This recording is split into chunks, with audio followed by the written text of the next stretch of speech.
Bueno, acá estamos, como anticipamos con Mauricio en la apertura, la bienvenida. Feliz día, todavía estamos en diciembre, doctor. Estamos Feliz en día, fue el 3, pero no importa, yo feliz día del médico. No, pensé que me decías porque ahora mañana o pasado mañana se cumplen 35 años que me recibí. Ah, iba a hurgar un poco en eso, ¿ya 35? 35. Qué bárbaro. Sí. Bueno, 22, ¿bien? 22 de diciembre. Sí, bien. ¿Sí? Bien. No fue muy convincente. No, muy bien. ¿Sí? Muy bueno. muy bien. Sí. Pues la profesión va y viene, ¿no? Te da cosas, te saca, no. te quita. Sí, pero no, al que quiere la profesión y la ama, no le quita nada. Nunca le quita, siempre le da. Te aportó y te dio cosas. Sí, por supuesto. Yo no me acuerdo habértelo preguntado, pero que querías ser traumatólogo primero, pero querías ser médico. Sí, de chico quería ser médico. Sí, y después yo creo que me marcó un poco porque mi padre tuvo una lumbociática, estuvo mucho tiempo en cama con una hernia de disco y creo que un poco eso me hizo de que yo me inclinara un poco hacia la traumatología. Lo cuidé en ese tiempo y tuve que trabajar por él y bueno, creo que eso también me marcó, supongo, porque ahora no tengo ningún antecedente de traumatólogo en la familia. ¿Él no era médico? No, mi papá no, tenía un comercio. Ajá. ¿Y la familia? Ninguno, para arriba nadie, para abajo sí. No, después vos te encargaste de que los demás sean médicos. Sí. Hablamos de tus hijos, ¿no? Sí. Mis hijos sí tienen para arriba, eso sí, claro. Hasta bisabuelos médicos, pero por la rama materna, ¿no? Sí. Pero por nominado no. Mirá. Bueno, antes de entrar en tema, después por ahí había algunas preguntas que quedaron dando vueltas que a mí me llamaron la atención, una rodilla que andaba mal, después lo leemos, pero antes el doctor atiende en la zona oeste, no damos la dirección, pero bueno, honramos hoy en Ituzaingó. Y ha llegado gente a Ituzaingó golpeada a partir de los hechos de violencia, de las pedradas enormes, hechos que vimos todos a partir de la tele, de la aprobación de esta reforma de la ley previsional. Nos llamó la atención, contame un poco, porque la verdad que movilizaba mientras esperábamos para grabar. Claro, sí. Realmente nosotros aquí en la zona, bueno, obviamente hay una población muy importante y nosotros atendemos accidentes de trabajo. Y los policías que estaban, o algunos civiles también que habían salido de sus trabajos, concurrieron a atenderse en el centro. Hoy atendía a 3 policías y a una persona que trabajaba en un banco que salió y quedó en el medio de la reyerta. ¿Qué lesiones traen? Y la mayoría policontusos, golpes con pedradas, hematomas, luxaciones de dedos, quemaduras, porque algunos recibieron bombas molotov en el cuerpo y como estuvieron ahí como contención sin actuar, recibieron toda una lluvia de piedras encima. Y esto es lo que me contaban los policías que atendí hoy. Qué bárbaro, ¿eh? Veíamos los escudos que no sé, debe ser un material especial, ni un acrílico o algo, agujereados, porque se tiraban con gomeras, con bolitas de acero, que precisamente perforan los escudos. Una locura total. Mirá, es una locura total. ¿Estas lesiones se recuperan? Sí, en general se van a recuperar. Sí. Ahora llevan un tiempo. Y van a llevar un mes más o menos. Lamentablemente son recursos humanos que la policía pierde por lesiones, pues no van a poder trabajar, obviamente, ¿no? Pero ellos se tienen que recuperar, claro. Claro, te ha tocado atender a vos en la zona oeste, andás a ver diseminados por dónde están. Según me dijeron, más de 100 policías hubo heridos. Varios en el Churruca y bueno, los más leves están ambulatorios. A pesar de estar pertrechados con casco, con escudos, con esas botas grandes. Exacto. A pesar de todo, algunos me decían que se le habían prendido fuego las botas por las molotov. Mira vos, habrá que ver eso, qué terrible. Bueno, hablemos de lo que nos ocupaba. ¿Por dónde arrancamos? Porque en previo hablamos de distintas cuestiones que tienen que ver con a lo que nos atrevemos o no. Claro, exactamente. Un poco creo que ahora que viene el verano, ya estamos empezando con el verano, ustedes me convocaron para que charlemos sobre cómo prevenir las lesiones deportivas. En general nosotros acá en la zona atendemos a algún deportista profesional, pero la mayoría de los que atendemos son recreacionales, es decir, gente que quiere sentirse igual que cuando tenía muchos años menos, flaquito, delgadito, y lo quiere hacer en una semana. Y es que todos nos creemos que somos deportistas. Claro, y aparte empecemos ya a desarrollar cualquier tarea deportiva. No, quiero estar bien, quiero adelgazar para el verano, ponerme un traje de baño como el que tenía el año pasado o el anteaño, que estaba más delgado, y todos los kilos que acumulé en el invierno los quiero bajar. Y los quiero bajar de golpe. Y eso la verdad que es medio imposible, bajarlos de golpe. Y entonces se largan, o nos largamos a hacer actividades físicas sin estar con la suficiente preparación. ¿El fútbol es lo primero? Digamos, No, ir a jugar a la pelota es lo primero fútbol, que hacen. Fútbol, sí, porque es más masivo. Ajá. Pero también tenis, pádel, el gimnasio, crossfit. Hoy esa modalidad de crossfit spinning, salir a correr, ¿no? Ahora el running, por ejemplo, es muchísimo aumentado en este último tiempo, y gente que sale a correr sin preparación. Así que yo un poquito hice unos slides, unos PowerPoint, y bueno, quería ir mostrándoles cuál es el objetivo del examen físico inicial, porque aunque parezca mentira, lo que yo voy a decir ahora no es de mi especialidad, pero está muy relacionado con mi especialidad, porque lo que nosotros intentamos es que la gente no se lesione, no que se lesione y venga a atenderse. Y para no lesionarse, tiene que tomar algunos recaudos. Entonces, una de las cosas que nosotros decimos que lo que sirve para la prevención es detectar problemas de salud que puedan poner en riesgo la vida. Por ejemplo, los infartos o las muertes súbitas que se dan en gente que no está preparada para hacer deporte. O detectar preexistencia de la salud que hacen que compliquen las lesiones. Por ejemplo, hipercolesterolemias, hiperuricemias, gota, diabetes, o sea, un montón de enfermedades que hay que detectar previamente antes de iniciar una actividad física. Ese es el objetivo de lo que estamos poniendo ahí como un examen físico. Pero alguien en casa debe estar diciendo, doctor, pero me tengo que hacer, voy a jugar una vez por semana, sí, pero los sábados, eso puede ser 2 horas. Suficiente para morirse en una cancha. Okay. Y yo lo he visto. No me lo han contado, lo he visto.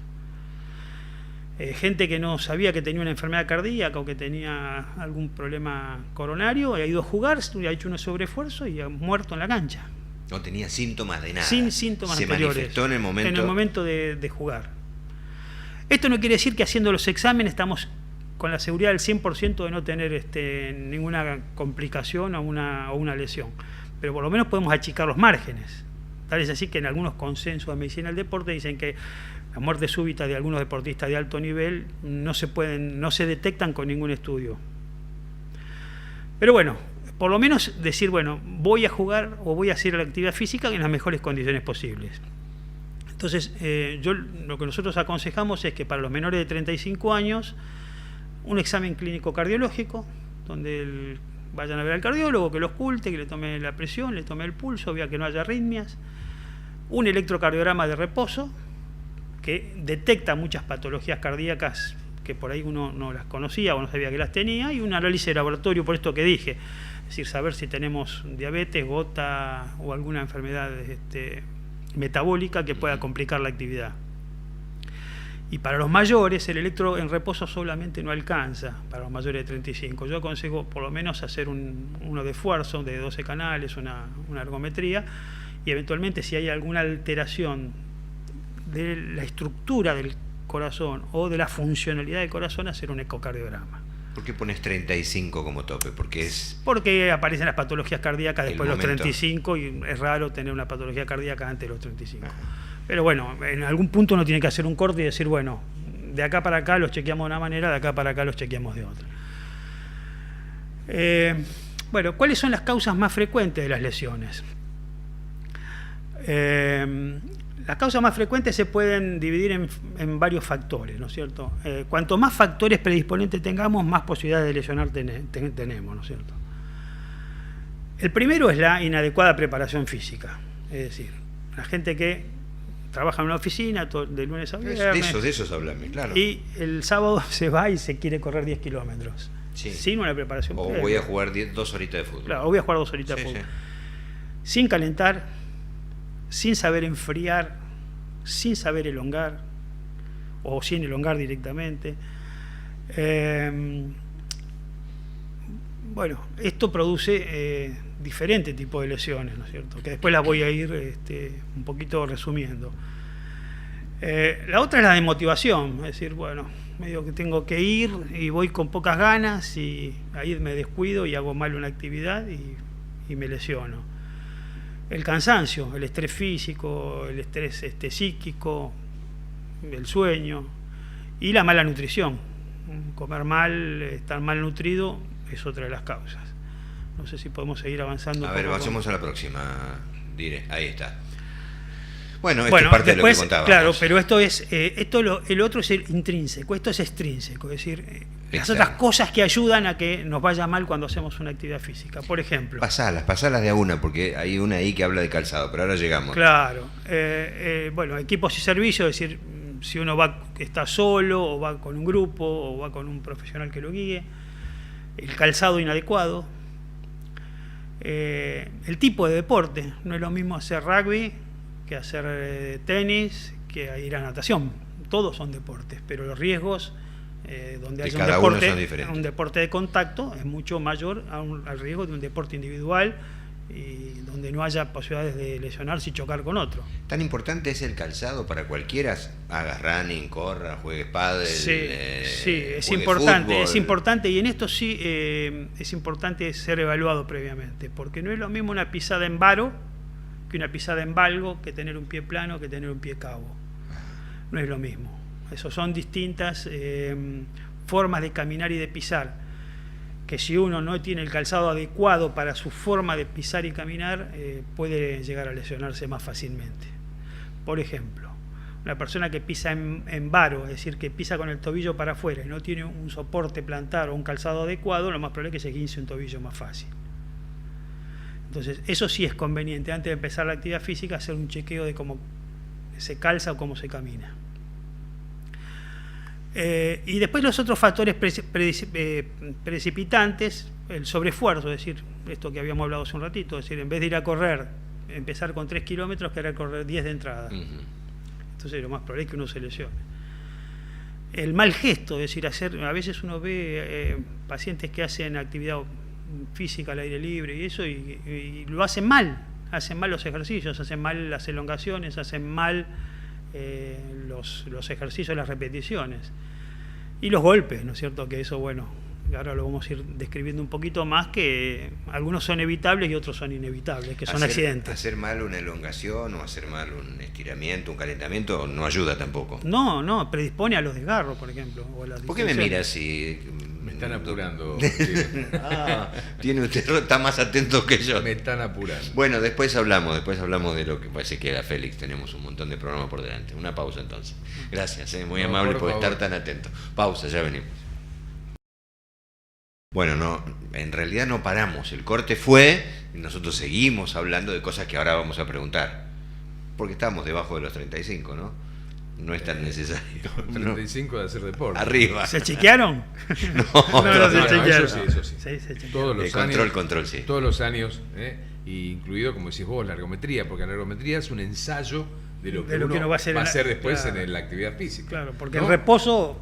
Que además incluso el profesional que se lo está haciendo el estudio puede decir, bueno, paramos acá o exigimos aún más, claro, para saber hasta dónde puedo hacer, ¿no? Así que me parece y no es solamente el chequeo cardiológico, sino también la hipertensión, ¿no? O sea, la presión. Por eso dije, ¿no?, el examen clínico cardiológico. O sea que realmente también es muy importante, porque además de controlar la frecuencia cardíaca y demás, el electrocardiograma también la presión se está incrementando. Entonces, claro, eso es una ayuda también. Muchas veces se ha detectado en un estudio de rutina previo a cualquier ejercicio una hipertensión que era desconocida.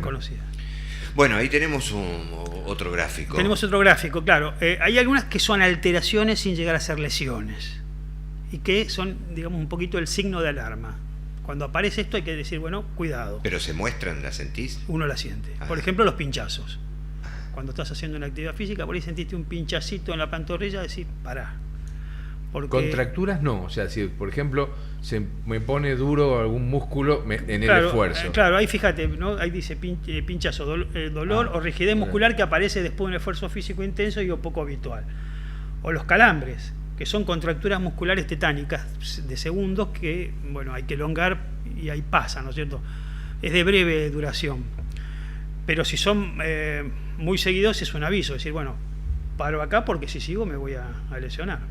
Ahora, en un pinchazo uno por ahí toca, aprieta un cachito donde fue, pisa fuerte y dice, bueno, a ver. Los calambres pasa lo mismo, por fatiga muscular, se ha visto mucho por televisión y eso en los partidos de fútbol, cuando un jugador sobre los últimos minutos se empieza a calambrar, que le hacen hiperextensión del pie con la rodilla en extensión para elongar todo lo que es la cadena posterior. Y eso pasa y después siguen jugando. Pero bueno, obviamente... Pero son gente entrenada. Son gente entrenada y asumen riesgos. Digamos que a los que habitualmente hacemos algún tipo de actividad, cuando viene ese tipo, hay que mejor que parar, claro. Ahora, la contractura muscular aguda también, es lo que me preguntaba recién, ¿no es cierto? Son contracciones tetánicas involuntarias y permanentes que duran un poquito más de varios grupos musculares. Eso te impide continuar la actividad física, es necesario parar, lo que decíamos recién, ¿no? Sí, y hacer un estiramiento. O la sobrecarga muscular, que sin llegar a ser una lesión todavía, son sobreesfuerzos continuados y repetidos que exceden las posibilidades de la persona, ¿no es cierto? O sea que, en otras palabras, que se entrene por encima de las posibilidades de uno mismo. O sea, cuando uno se excede en lo que uno puede llegar a hacer. Después sí ya pasamos puntualmente al tema de las lesiones. Y acá vamos a hacer una primera distinción en la lesión. Vamos a hablar de las lesiones musculares primero. Los músculos pueden distenderse, pueden desgarrarse o pueden romperse. Distenderse, desgarrarse o romperse. Le llamamos mal seguramente a cualquiera, ¿no? A todos le decimos desgarro. Me desgarré. Claro. Pero en realidad el desgarro puede tener distintos niveles, ¿no? En la distensión, que es el grado 1, consiste en una afectación funcional del músculo, pero no hay ninguna alteración anatómica. Es decir, el músculo, como si fuera un elástico, se estiró. Se pasó de su compliance de estiramiento, ¿no es cierto? Se pasó y volvió a su lugar, pero no se rompió ninguna fibrita. Hagamos de cuenta que el músculo es como un elástico. ¿Se acuerdan los elásticos de la ropa interior o lo que usaban nuestras abuelas, ¿no es cierto? Que tienen un montón que es una cinta con un montón de tiritas adentro elásticas. Bueno, uno lo estira y vuelve y no se rompió, se estiró. Bien. Pero puede pasar que si uno sigue tirando, se rompa. Eso es lo que pasa. Cuando vuelve a su lugar se estiró, pero cuando vuelve no vuelve. Ya vuelve estirado. Ya vuelve estirado. Claro, exactamente. O sea que ya hay dolor, ya hay molestia. Claro, ¿cómo es la manifestación de una distensión? ¿Ese dolor? Es dolor. Uno le hace una ecografía negativa. Entonces dice, no pasó nada, voy a jugar de vuelta. A la semana vuelve ya con otra cosa, ¿no? Ya algo más grave. ¿Por qué? Porque, bueno, hubo una distensión, el músculo se estiró, no dio una manifestación anatómica de ruptura, pero se estiró, se resintió. Y volvió estirado, como dice Mauricio. Claro. ¿Y cuándo se acomoda? Bueno, con el tratamiento. Mira. Haciendo ejercicio de kinesiología, ultrasonido, magnetoterapia, bueno, desinflamando la zona. La ruptura fibrilar, que ya es la de grado 2, ahí ya se rompieron algunos de estos elastiquitos. Entonces, ya allí, cuando se repara, no se repara con el mismo tejido muscular, sino que se repara con tejido conectivo, se hace una cicatriz.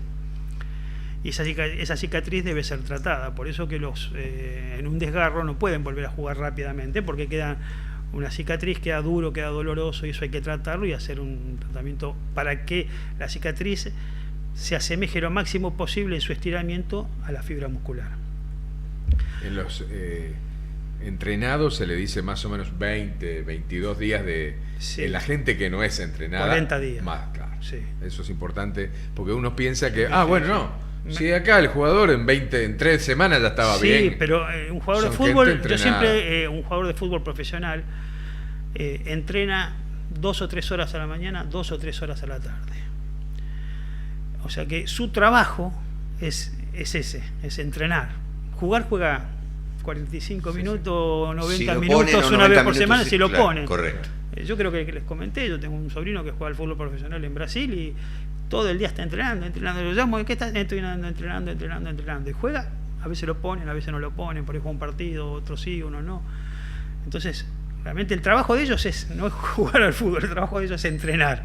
Después hacen fútbol, hacen recreativo y todo, pero son gente que están 6 o 7 horas diarias entrenando. Y nosotros, los simples mortales comunes que no hacemos este tipo de actividad, no lo hacemos. O sea que la recuperación, 40 días. 40 días de un desgarro. Un desgarro. Bien. Volver a la actividad. No quiere decir que va a estar 40 días con dolor, sí. Sino que 40 días para volver a hacer otra vez una actividad. Eso para darnos un margen. Vamos de menor a mayor. Distensión, desgarro y... ruptura. Y ahí sí ya se complica, ¿no es cierto? Por suerte no son muy frecuentes las rupturas. Pero cuando se rompen, algunos músculos sí hay que operarlos, otros no hay que operarlos. Se rompe, se parte, se ese parte, elástico. Claro, que todo vos el hablabas. elástico se rompió todo a lo largo. Y ahora voy a ir mostrando algunos ejemplos para que se vea claramente. Con imágenes. Sí, bueno. A ver si vamos con las imágenes. Así se presenta la clínica de un desgarro. Bien, sí. Estamos hablando del tipo 2, acordemos, el tipo 1 no daba sintomatología, el 2 porque ya cuando se rompe alguna fibra, el hematoma, aparece el hematoma. No hay hematoma con el anterior. Con la distensión no hay hematoma, no vemos nada. En la primera ecografía no vemos nada.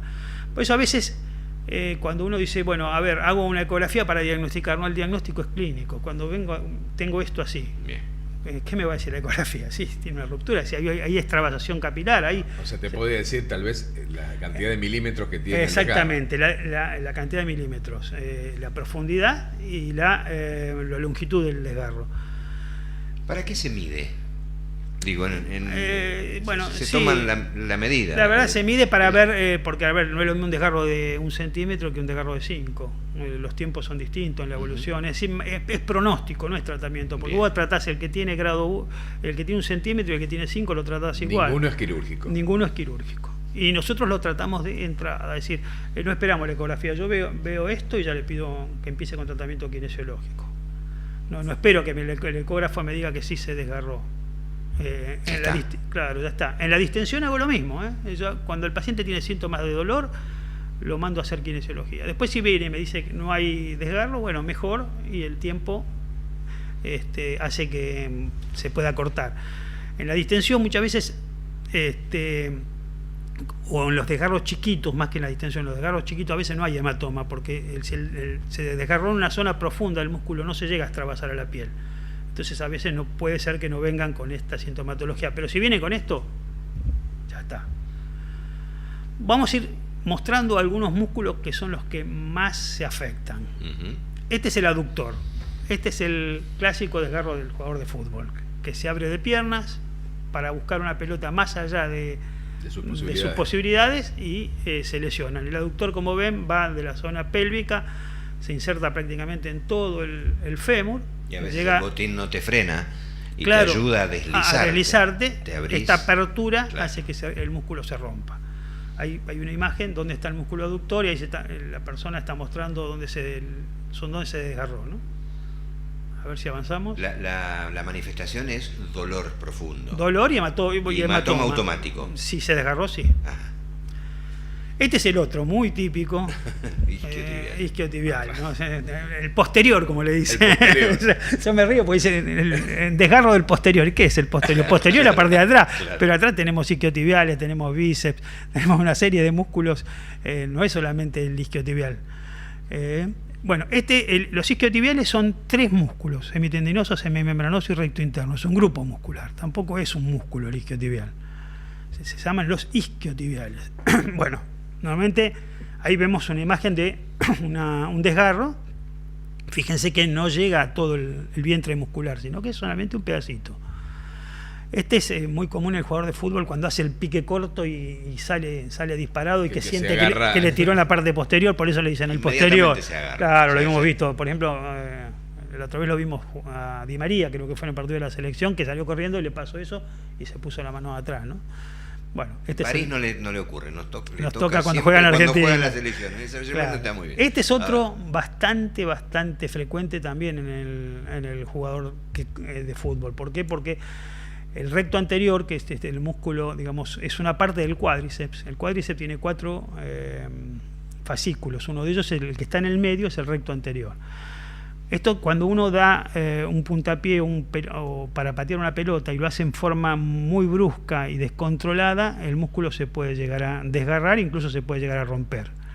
Eso es habitual en los arqueros cuando sacan de arco y no están acostumbrados, a patear, exactamente. Fuerte. Claro, bueno, esto no están acostumbrados la fuerza de pies. La fuerza Entonces, del balón. Cuando hace un esfuerzo no habitual, claro, no es un jugador de campo. Entonces, cuando hace un esfuerzo como patear una pelota se toma. Y la fuerza del balón, cuando uno, por ejemplo, en un tiro libre, no depende de si es uno muy grande, si tiene mucho músculo, si tiene poco músculo. No depende de eso. Depende del tiempo que tarde en salir el impulso y contactar con la pelota. La fuerza con la que vos le pegás a la pelota. Exactamente. Ajá. Cuanto más rápido es el impacto entre que sale la orden y llega al balón, es cuanto más rápido sale la pelota. Entonces, justamente, ¿qué es lo que uno intenta? Pegarle rápido. Y cuando hace este esfuerzo descontrolado, el que no está preparado, se desgarra. Claro, porque además el arquero está preparado para atajar, claro, no para estar claro, jugador de campo. Está muy bien. Bueno, me encanta que hayas elegido esos colores. No había otra manera. No había otra manera, no hay otra, casi no hay otro fútbol, pero sigamos, por claro, favor. Bueno, para los que no les gusta, ven a un jugador de la contra lesionado. Así que... Claro. es esto y el resto. Muy bien. Bueno, ahí estamos con un desgarro de gemelo. El gemelo es otro de los músculos que también se suele desgarrar bastante. También es en corredores, se ve mucho en los que hacen running. Cuando yo digo fútbol, estoy incluyendo fútbol, rugby, que prácticamente tienen el mismo timing de juego, ¿no? El rugby después tiene otras cosas que después voy a mostrar, pero el rugby también tiene lo que también tienen los arqueros, ¿no es cierto?, que son las caídas. El jugador de fútbol suele tener este tipo de lesiones, y el que corre también suele tener este tipo de lesiones.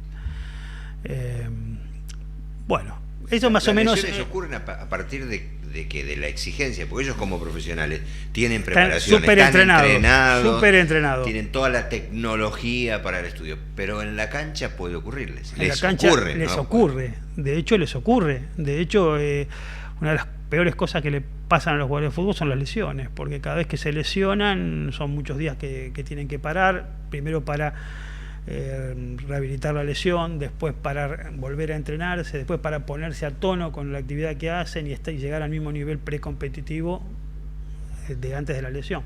Entonces les lleva mucho tiempo. Entonces, bueno, obviamente a veces la prevención no es solamente digamos, tener una prevención, sino que también tener un poquito de suerte de no lesionarse, porque están súper entrenados y bueno, y a veces les pasa que se sobreexigen, igual también se lesionan. Y habrá estructuras que están más propensas a tener lesiones que otras, ¿no? Digo, porque hay jugadores que no se han lesionado. Nunca o alguna vez nada más. Sí. Pero la cancha, la tribuna está diciendo, pero no ves cómo te vas a lesionar si estás preparado para esto. Bueno, pero por eso yo decía que también a veces hay otros factores, que no solamente el físico, sino que el estrés, la presión, bueno, eso también condiciona mucho a que uno vuelva a jugar. Hay jugadores que vuelven ya nerviosos, pensando que no jugaron, y entran nerviosos a la cancha, entran como pasados y bueno, y se lesionan. Claro, incluso hay muchas, tal vez, actividades que se han frustrado porque hay una sucesión de lesiones. De ¿no? lesiones, claro. O sea, que prácticamente vuelven un desgarro tras otro. Claro. Sí, o las pubalgias, por ejemplo, que son tendinitis insercionales que los vuelven locos a los deportistas profesionales. Que pero también por distracciones, digamos. Claro, igual de todas maneras el universo que nosotros atendemos no es de deportistas profesionales, sino que es gente que hace recreativo, que le pasa lo mismo que a los jugadores de fútbol, pero más potenciado por la falta de entrenamiento. Hagamos un corte, una pausa, es la última y después entregamos un bloque más. Tengo anotadas tantas cosas, casi una clase, ¿eh? Maravilloso, Félix. Ya venimos, dale. Bueno, entregamos el último bloque con el doctor Félix Rótolo. Te habrán vuelto loco, porque otra cosa que traumatólogo no puede ser. No. Estoy pensando en una empresa de fiambres, no voy a nombrarla, que ahora tomó apellidos famosos. Eduardo Seis Dedos, es operador de radio, fue operador mío acá en Ituzaingó, hoy vive en Capital y opera Radio Mitre, y lo tomaron también como un ejemplo. Otra cosa no podía ser, Rótolo tampoco. No podía ser. Bueno, venimos hablando y dijimos casi una clase de las cosas que nos venían. ¿Esto ya pasamos o llegamos acá a clasificar a las lesiones? Sí, ya habíamos hablado de las lesiones musculares. Sí. Ahora vamos a hablar de las tendinosas. A ver. ¿Qué es un tendón? Es un elemento que está, digamos, al fin del músculo y que hace que el músculo se inserte y llegue al hueso. Ese es el tendón, ¿no es cierto? Son muy frecuentes las lesiones. Desde el cuadro inflamatorio común, que es la tendinitis, que el paciente que viene me dice, pero me duele justo acá en el talón, o me duele en la rodilla, acá en el costadito, tendinitis de la pata de ganso, o tendinitis del Aquiles, o tendinitis en las muñecas, tendinitis en los hombros. O ya la lesión, digamos que este tironeamiento excesivo que se va produciendo en el deporte va inflamando la inserción del tendón en el hueso. Eso generalmente los tratamientos son médicos, es decir, con fisioterapia, antiinflamatorios. O las rupturas tendinosas, que por suerte no son muy frecuentes, pero cuando son frecuentes afectan todas las fibras del tendón, ¿no es cierto? A ver si podemos avanzar. A ver, por ejemplo, les voy a mostrar una lesión bastante frecuente en el deporte de arranque rápido. Es decir, la persona que está parada y tiene que arrancar, ¿no es cierto? La lesión del tendón de Aquiles. Así se presenta con lo que se ve en el slide de la derecha, es un tendón de Aquiles normal, lo que se ve a la izquierda es una ruptura del Aquiles. Esto se confunde muchas veces con los esguinces de tobillo. La gente piensa que por ahí se le hinchó el tobillo y que es una lesión, es un esguince, ¿no? Y es una ruptura del Aquiles. Hay una maniobra específica para verla, y hay una prueba clínica que es comprimir los gemelos, y si el pie boca abajo, y si el pie se mueve es porque está conectado, y si el pie no se mueve es porque se desconectó, se rompió el tendón de Aquiles, y esa lesión no reacciona, y esa lesión es quirúrgica. Es famoso el diagnóstico que muchas veces ya lo tienen, el que ya le pasó o que le pasó a otro, que es como un piedrazo, ¿no? El piedrazo en el... Claro, esto hace... ¿Quién, que uno busca algunas ¿quién veces me busca, pegó? ¿quién le tiró un piedrazo? Claro, y esto hay que diagnosticarlo, porque hay otra lesión que también da esto, que es la ruptura del plantar delgado. El plantar delgado es un musculito finito que está al lado del complejo sóleo, Aquiles sóleo, y que tiene la misma sintomatología del piedrazo, del pinchazo y del piedrazo, ¿no es cierto? Uy, me pegaron de atrás, empieza a mirar a ver quién me pegó. Entonces, eso no es quirúrgica, esta sí es quirúrgica. Esta hay que ir y coserlo, porque ahí vemos, ¿no? En la imagen. Ahí está la ruptura. Se ve toda la ruptura del tendón. Yo tenía algunas imágenes, porque hace un mes más o menos operé a un familiar, un consuegro, que le pasó esto. Jugando con los nietos. No es solamente el dolor, sino también la movilidad. No, queda rengo porque no puedes no puedes elevar el talón del piso, porque el músculo que eleva el talón, el que hace la flexión plantar, ¿no es cierto?, es el Aquiles, el complejo Aquiles, es el grupo gemelo sóleo. El tendón de ese grupo es el que va y se inserta en el calcáneo. ¿Contabas que alguien jugando con su nieto, un pariente, fue? A mi consuegro, claro, lo tuve que operar, pero él pasó, la mujer médica, bueno, obviamente yo médico, y no es que a mí me pasó desapercibido, sino que bueno, él no me dijo nada pensando que no era nada, y a las 2 semanas me viene a ver, pues llegué con el tobillo hinchado, y le digo, no, te rompiste el Aquiles. O sea, y bueno, era quirúrgico.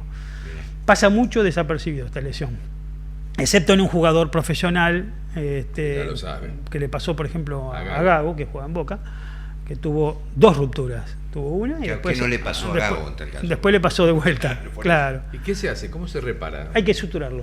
Sí, lo mejor es suturarlo en agudo. Porque si uno... si no hay que ir a buscarlo... Si lo deja mucho tiempo, el muñón proximal, el músculo, se empieza a retraer. Entonces después, cuando uno quiere cerrarlo, tiene que darle mucha flexión plantar al pie para que se acerquen los cabos, y a veces no se llegan a acercar. Entonces hay que hacer otras plásticas, hay que sacar un colgajito del músculo. Bueno, hay una serie de técnicas, no vale la pena describir, para tratar de cerrar esa brecha, porque no alcanza a contactar las 2 superficies que se cortaron. Con otro agravante, que ahí el tendón está muy próximo a la piel, y cuando uno hace esas suturas muy bodoques o refuerzos y eso, la piel prácticamente se queda pegada al tendón y se necrosa y hace complicaciones cutáneas que son peor que la ruptura misma, ¿no? Porque está mucho tiempo. Ese gráfico está clarísimo. Clarísimo. Ahí lo vimos.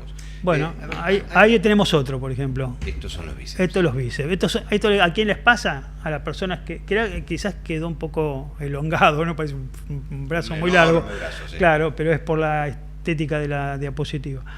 Ahí fíjense todo el hematoma que hay, ¿no es cierto? Y el bíceps en este lugar se desinsertó de la zona del codo. Esto se ve mucho en las personas que hacen fuerza, los que hacen pesas, en los que un trabajo pesado, de elevar algún elemento pesado en forma continua. Se fatiga, claro, no mide la fuerza, se pasa de fuerza y se rompe. Decime, doctor, cuando es importante que te califique el dolor el paciente. Digo, yo llego y te digo, tengo un dolor acá, pero no te sé explicar el dolor. No. O para vos es lo mismo. No, el dolor, como bien Es una subjetividad, es algo. Hay personas que tienen rupturas y lesiones y no tienen dolor. Fracturas, yo he visto personas con fracturas sin dolor. Y he visto otras que con un golpecito y vienen llorando. O sea, es muy subjetivo, el dolor expresa algo. Porque si a uno no le duele nada es porque no le pasó nada. Si a alguien le pasó algo y le duele, expresa que algo pasó, pero no la gravedad. En general lo más grave siempre duele más, pero no siempre es así. No siempre es así. A ver, avancemos. A ver, avanzamos. De tiempo después. Ahí tenemos una ruptura del bíceps al revés. La otra era distal, ¿no es cierto? Esta es proximal. Fíjense que el músculo se desgarró desde el hombro. Ajá. Y se vino todo para el codo. Si, por ejemplo, esto le pasa a un jugador de tenis, se tiene que operar. No puede, porque con esta lesión pierde una gran parte de la fuerza en el saque o en la devolución, ¿no es cierto? O le pasa a un arquero, se tiene que operar. Si le pasa... Hasta ahí viene el músculo. ¿Sí? Claro, se bajó todo el músculo que se inserta en el hombro, se rompió el tendón y, digamos, y todo el músculo bajó. En una persona sedentaria, y esto son cirugías muy complejas porque hay que ir a abrir arriba y reinsertarla en la articulación y todo, en general no se operan. Pero hay una merma de un 30 o un 40% de la fuerza muscular, porque no solamente el bíceps es flexor, sino que hay otros músculos que son flexores, pero el principal es el bíceps. Entonces, si se rompe el bíceps, los otros músculos se pueden hipertrofiar un poco como para reemplazar la función del bíceps. No lo llegan a reemplazar en un 100%. Si avanzamos. Bueno, y estas son las otras lesiones que son más difíciles de prever, ¿no es cierto? Las lesiones articulares, la artritis o la capsulitis o la bursitis, generalmente son por sobreesfuerzo, y estas son cuadros inflamatorios donde no se rompe nada en particular, sino que se inflama en la rodilla y se expresa con lo que la gente le dice: tengo agua en la rodilla, se me juntó agua. En realidad no es agua, el líquido sinovial en exceso, que el organismo lo produce para proteger la articulación, porque todos tenemos líquido sinovial, pero cuando hay mucha cantidad de líquido es para separar las estructuras y que no se rocen, pero esa misma inflamación, ese mismo aumento de líquido es molesto. Y las lesiones, los esguinces o las lesiones ligamentarias, que tenemos en 3 grados, cuando es una distensión del ligamento. ¿Qué es el ligamento? El ligamento es un elemento que une un hueso con otro en la articulación. Entonces, los esguinces grado 1 son elongaciones, los 2 son rupturas parciales y los 3 son rupturas completas. Y el último grupo es la luxación, que es cuando se separa un hueso que va articulado con otro, se separan. Se rompen todos los elementos, los ligamentos, las cápsulas, y se salen del lugar y hay que reacomodarlo. Vamos a pasar algunas imágenes. Claramente la luxación de hombros es la más... Ahora vamos a pasarlas, claro. Esto es un esguince de tobillo, por ejemplo, clásico mecanismos de esguince: una persona que está corriendo, pisa un pozo, pisa mal. Eso es muy común. Y se tuerce, muy común. Es la patología más común del pie. Una piedra, un cordoncito, Bueno. Por eso cuando hablábamos de calzado y prevención también hay que ver dónde uno corre. No es lo mismo correr en un lugar donde hay una pista que correr donde hay pozos, donde hay raíces. Tampoco es lo mismo en césped, no es lo mismo césped, piedrita, exactamente. en ladrillo. Bueno. Avanzamos. Bueno, esta, por ejemplo, la otra era una luxación que pasaba en forma indirecta, digamos, uno que se tuerce. Esta le dieron un golpe un poquito fuerte. Acá, más que una luxación, seguro que hubo una fractura de tobillo, así que pasémosla. Sí, por favor. Este es el esguince, es la clínica del esguince. Acá tenemos todo un hematoma debajo de, digamos, lo que se suele romper acá son los ligamentos externos. Entonces se hace todo un hematoma externo y se consulta con el tobillo hinchado y con este hematoma. Así seguimos. Fíjense, hay 3 ligamentos. El peroneo astragalino anterior es el que está hacia adelante, digamos, hacia la... Bueno, hacia el lado de la derecha de la pantalla, el peroneo calcáneo, que es el del medio, y el peroneo astragalino posterior, que es el de atrás. Para hacerlo fácil, cuando se rompe nada más que el ligamento anterior es un esguince grado 1. Cuando se rompe el anterior y el medio es un esguince grado 2. Y cuando se rompen los 3 es un esguince severo grado 3. Ahí vemos cómo es el mecanismo, donde el pie se pone en eversión y bueno, y se van rompiendo los ligamentos en forma sucesiva. Y la rodilla, claro. Puede pasar en la rodilla que nos den un golpe, entonces tenemos un esguince por un mecanismo directo, como es en este caso, 2 deportistas, 2 jugadores de fútbol. O puede pasar que es la más común, como esta que sigue, que es una ruptura indirecta. A ver si la pasamos. A ver, ahí está. Ahí está. Solo se rompió. Claro. Apoyó el pie mal en un piso, en este caso en mal estado, con barro. Sí, o el barro mismo. El barro mismo. Entonces te retiene el botín y el pie y vos girás sobre la tibia. La anatomía de la rodilla es muy precisa, no permite rotaciones, solamente flexo-extensión, solamente 3 o 4 grados de rotación. Cuando la rotación se excede, pasa esto. Y fíjense lo que hay otra imagen de otro jugador, ¿no es cierto?, donde se lo ve haciendo un mecanismo de valgo, quiere decir la rodilla para adentro y el pie para afuera, con rotación del fémur sobre la tibia, y esto es lo que la lesión más temida por todos los deportistas, que es la ruptura del ligamento cruzado. Bueno, además por el tiempo de recuperación. Es por el tiempo de recuperación, claro, que es muy largo, no es tanto por la cirugía. Entonces ahí vemos una imagen de un ligamento cruzado normal y al lado vemos una imagen del ligamento cruzado lesionado. Y es de un dolor profundo porque sí, la rodilla se hincha porque actúa pasa inmediatamente lo mismo, el grito, claro, el dolor y ya saben qué les pasó, sí, ¿no? ya sabe. Ahí pasó con algunos jugadores de fútbol. Exacto. En el último tiempo. Ahí en Boca tuvimos a dos, Benedetto y Gago, que ellos mismos se dieron cuenta que no podían seguir. Esto es lo que habíamos hablado como cuando ya lo que afecta es la congruencia articular. Y es lo que decía Mauricio hace un ratito, que es la luxación del hombro. Esto se ve mucho en los deportistas que utilizan el miembro superior y cuando caen, producen este problema. Esta es la luxación húmero-glenoidea, ¿no es cierto?, que es la clásica luxación de hombro, o puede ser la acromioclavicular, que es la articulación de la clavícula con el hombro que se separan. Esas son las dos que se suelen ver en el hombro. Después hay distintas variantes, se va para adelante, se va para atrás, se va para arriba, se va para abajo, pero bueno. Se luxona a veces habitual que se vuelven a luxar. A ver, si uno no hace un tratamiento, si uno no es deportista profesional, ya los deportistas profesionales y que están usando mucho por ejemplo, un arquero de fútbol, directamente tuvo una luxación y se lo opera de entrada, se le repara la cápsula y todo, porque después si quedan con una luxación recidivante pierden la carrera. Si uno no es una persona que hace deporte en forma habitual, no se lo opera, se lo trata con yeso y después si se luxa en forma espontánea, sí se opera. Ahí vemos el otro deporte que produce luxación de hombro, que es el rugby, porque cuando caen, cuando tienen contacto físico, apoyan el codo en el piso y el hombro sale del lugar. Has hecho la tarea de una manera, déjame echar, nos queda poco tiempo, es increíble, pensé que teníamos tanto más por delante. Claro. Dice, me llamo Silvana, tengo 38 años, desde muy chica se me salen las rodillas del lugar, textual, claro, lo leo. Sí, sí. Un especialista me dijo que era por falta de ejercicio. ¿Es eso solo o hay algo más? Lo agendé de tu visita anterior. Sí, correcto. En realidad lo que no se sale, a ver, ¿qué se sale la rodilla? La rodilla no se sale, es una articulación muy precisa y que no se sale del lugar. Lo que sí se sale del lugar es una parte de la articulación que es la rótula. Entonces la rótula no es la rodilla en general, sino que es la articulación rotuliana con el fémur. Entonces nosotros le decimos fricción o displasia fémuro-rotuliana, que es que la rótula tiene que entrar en el carril de los dos cóndilos. Entonces, por algunas alteraciones estructurales, por ejemplo, el genuvalgo, ¿qué es el genuvalgo? La rodilla, para hacerlo en criollo, la rodilla en pata de catre, cuando se juntan las rodillas y se separan los pies. La rótula, en vez de estar bien centrada, se va hacia afuera.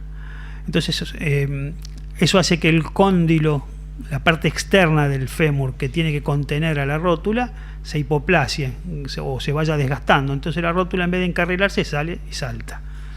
Esta es una de las causas. La otra es por falta de fuerza muscular del músculo contrario, ¿no es cierto?, del vasto interno. Por eso nosotros cuando vienen pacientes con estos problemas rotulianos los mandamos a fortalecer vasto interno. Por eso le habrán dicho que el ejercicio bastaba. Claro. O por pero lo menos puede bastar o no. Puede ser que haya que poner algún soporte plantar para tratar de mejorar el valgo, o puede ser incluso que sea quirúrgico, o sea, reinsertar la rótula, soltarla del lado externo. Hay varias técnicas. Bueno, hay que evaluarlo. En este minuto y medio, ¿siempre hay que precalentar? Siempre hagas lo que hagas. Siempre. ¿Y quién te enseña a precalentar? Porque uno aprende de el lo que preparador mira. físico, depende de lo que vas a hacer. Sí. Es decir, si vas a hacer tenis, tenés que precalentar miembro inferior y miembro superior. Si vas a hacer fútbol, ¿para qué vas a calentar? Vas a precalentar miembro superior, digamos, no es tan importante, ¿no es cierto? Precalentar y elongar. Yo creo que es muy importante la elongación. Porque el problema que se produce es que cuando uno no elonga, cuando uno quiere hacer estas actividades, viene el desgarro enseguida, o la fatiga muscular y el desgarro atrás. O sea que hay que elongar, y el que sabe son los preparadores físicos, cómo se elonga cada grupo muscular. Y dijiste antes, durante y al final. Antes, durante y al final. Y si vas a correr una maratón, tenés que hacer. Bien. O vas a correr 10 kilómetros, a los 5 kilómetros pará, elongá y después seguí. Me dice Pedro ahí por la cucaracha, dice si la kinesio puede ser menos aburrida porque te ponen magneto, eso, y dice, y eso me aburre. Sí. 45 minutos con eso. Claro, sí. Y bueno, sí, hay cosas que son aburridas pero son necesarias. Bien. Además si calman el dolor o calman la molestia. Claro. Parece que algunas veces es beneficioso para la calidad de vida después, ¿no? También, mira, algunas personas te dicen, no, pero ir a hacer natación es aburrido. Me entretiene más ir a jugar al fútbol, correr detrás de una pelota. Pero la verdad que yo he visto muchos beneficios, por ejemplo, con el ejercicio acuático, porque se hacen los movimientos y todo lo que es las tareas musculares sin presión, ¿no es cierto? Y algunos me dicen, sí, pero me aburro ir a la pileta. Sí, bueno, pero los beneficios que eso te da suplen el aburrimiento. Me quedan tantas cosas. Volvés a visitarnos. Cuando quieran vengo. Por ahí hay que hacer rápido. Claro, esto fue un pantallazo muy rápido porque pero volvemos. Sí, son muchas las lesiones que se pueden producir haciendo actividad física. Ayuda mucho. Fue como una clase, preguntándote de cosas que por ahí se preguntan allá. Le sumaba a nuestro director que hace natación, ha sido un programa interesantísimo, me dice, ¿es la rótula la esposa del doctor Rótula? No, nada que ver. Enorme. Vos sabés que el origen del apellido quiere decir redondo, no tiene nada que ver, pero la rótula es redonda. Entonces, ¿cómo fue tu año en una línea? ¿Cierra bien? Sí, bueno, cierra bien, sí, con mucho trabajo, por suerte, con proyectos, siempre tenemos proyectos, porque si no, no siempre hay que tener. Si no, la vida se hace muy, muy aburrida si uno no tiene proyectos. Sabías que te jubilás a los 80 ahora, ¿no? Bien. No tengo problema porque los médicos no nos jubilamos. Siempre la jubilación de los médicos la cobran las viudas. Chao, doctor. Gracias. Es así, Mauricio. Hasta que realmente uno pueda tener vida y capacidad, ¿no? Para hacerlo. Claro. Gracias, Félix. Usted ya lo vio. El consultorio continúa atendiendo. Que pase el que sigue, por favor. Muchas gracias. Gracias. Eso me decía. Familia, hasta la semana que viene. Son muy amables.